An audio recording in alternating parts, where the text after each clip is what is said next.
Many fans around the world have been waiting for the official follow-up to Elder Scrolls V Skyrim, and while Bethesda has been hard at work on Starfield, it seems like they're slowly starting to shift their focus to the next project. Bethesda boss Todd Howard has said multiple times that development on ES6 is not going to hit full stride until after Starfield goes gold, but since the sci-fi RPG is supposed to drop this fall, I think it's safe to assume that Bethesda is at least starting to think about amping up work on the long-awaited Skyrim sequel. While very little is known about the upcoming fantasy RPG, we recently got a bit of intel that possibly suggests this new game is going to come with a huge change to the Elder Scrolls formula that I'm not entirely sure people are going to be happy about. So let me know in the comments what you think about this news, make sure you're subscribed to the channel so you don't miss any future updates, and let's get into this. Our information today comes from a recent job vacancy that was discovered at Xenomax and spread around the official VideoGameLeaks subreddit in mid-April. For those who may not know, Xenomax is the owner of Bethesda, and they have a number of subsidiaries, including ZeniMax Online, who are the developers of Elder Scrolls Online. So when you think of Bethesda, you're thinking of ZeniMax as well, whether you know it or not. But a job listing was recently discovered at ZeniMax for an associate level designer, in which the job description mentions the candidate must have, quote, strong familiarity with a variety of open world multiplayer games, as well as, quote, experience with the Elder Scrolls construction set. While many people immediately wrote this off as the team simply looking for more hands for Elder Scrolls Online, it was also quickly pointed out that this may not actually be the case,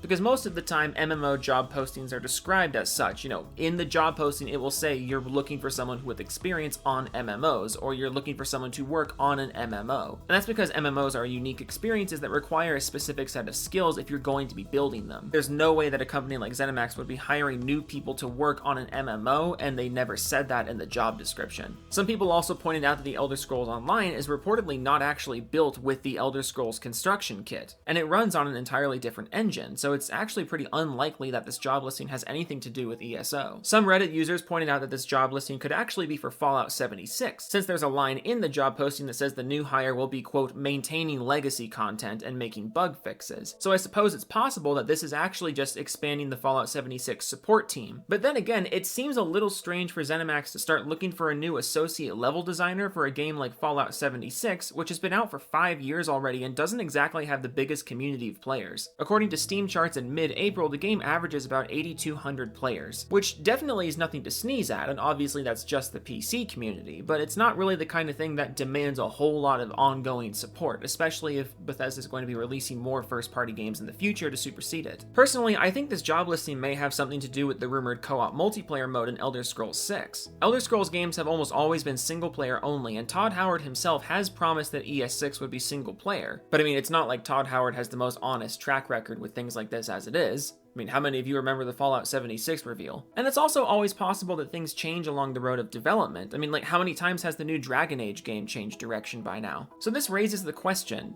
do you actually want multiplayer in Elder Scrolls 6? Do you think that's a good idea? Because I mean, on one hand, putting multiplayer in ES6 would fundamentally change the Elder Scrolls experience, and I'm not actually sure if it would be for the better. But then on the other hand, co-op mods for Skyrim are pretty popular, and they add a lot of value to the game as a whole. So what do you think about the prospect of multiplayer in ES6? Let us know down in the comments, make sure you're subscribed to the channel so you don't miss anything in the future, and we'll see you in the next one.